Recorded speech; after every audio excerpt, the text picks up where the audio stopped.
हरे कृष्णा। आप सबका स्वागत है मेरे इस YouTube चैनल कृष्ण की ओर पर। आज की वीडियो में मैं आप सबके लिए माघ मास की कथा का 9वां अध्याय लेकर आई हूँ। अगर आपको मेरी ये वीडियो अच्छी लगे तो मेरी वीडियो को लाइक और शेयर कीजिएगा और मेरे चैनल को सब्सक्राइब कीजिएगा और बेल आइकन दबाना मत भूलिएगा ताकि हर आने वाली वीडियो की नोटिफिकेशन आपको सबसे पहले मिलती रहे। तो आइए शुरू करते हैं कथा को। बोलिए श्री कृष्ण भगवान की जय। माघ मास की जय। 9वां अध्याय। यमदूत बोला, हे वैश्य, सायंकाल में आया हुआ मूर्ख, पंडित, वेद पाठी या पापी अतिथि ब्रह्मा समान होता है। रास्ते से थके हुए ब्राह्मण, भूखे प्यासे अपरिचित यात्री जिसके गृह में तृप्त होते हैं, वह गृहस्थ बहुत समय तक ब्रह्मलोक में निवास करता है।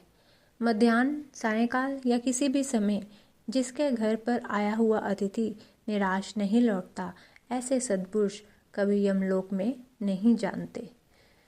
निराश लौटा हुआ अतिथि गृहस्थ जीवन में इकट्ठे किए समस्त पुण्यों को समाप्त कर देता है। अतिथि के बराबर कोई दूसरी संपत्ति, धर्म और हित नहीं है।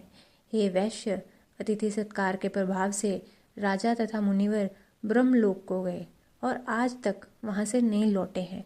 हे वैश्य, अन्न दान करने वाला देदीप्यमान विमान का भोग कर अमृत पान करता है तथा स्वर्ग से हटकर उत्तर कुरुओं में जन्म लेता है। धर्मात्मा राजा होता है, चिर आयु तथा नष्ट न होने वाले वंश को प्राप्त करता है। प्राण अन्न में रहने से अन्न देने वाला प्राणदाता कहलाता है। हे वैश्यवर, केशरी ध्वज से वैवस्व देव ने दयापूर्वक कहा था कि हे राजन, कर्म भूमि में जाकर यदि तुम फिर से स्वर्ग के इच्छुक हो तो अन्न दान करो। हे वैश्य, यह बात मैंने स्पष्ट धर्म से सुनी है। ग्रीष्म ऋतु में जल तथा हेमंत काल में ईंधन देने वाले तथा सदैव अन्न दान करने वाले यमलोक के दुखों को नहीं पाते।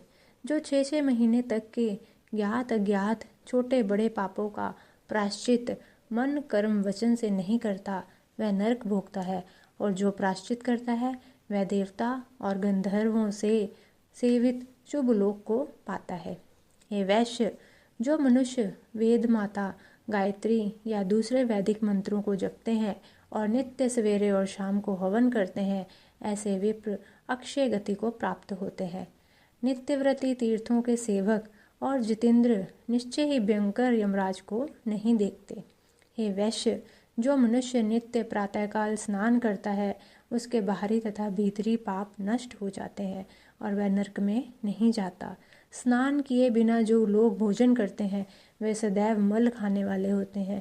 जो स्नान नहीं करते, उनके पितर तथा देवता उनके विमुख हो जाते हैं और वह नरक भोगकर चंडाल योनि में जन्म लेते हैं।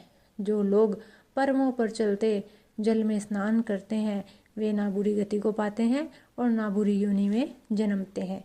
हे वैश्य श्रेष्ठ, प्रातः स्नान करने वाले मनुष्य नियम पूर्वक माघ महीने में तिल, तिल पात्र और तिल कमल दान देने से यमलोक में नहीं जाते। हे विकुंडल, पृथ्वी, सोना, गो आदि 16 परम दान है।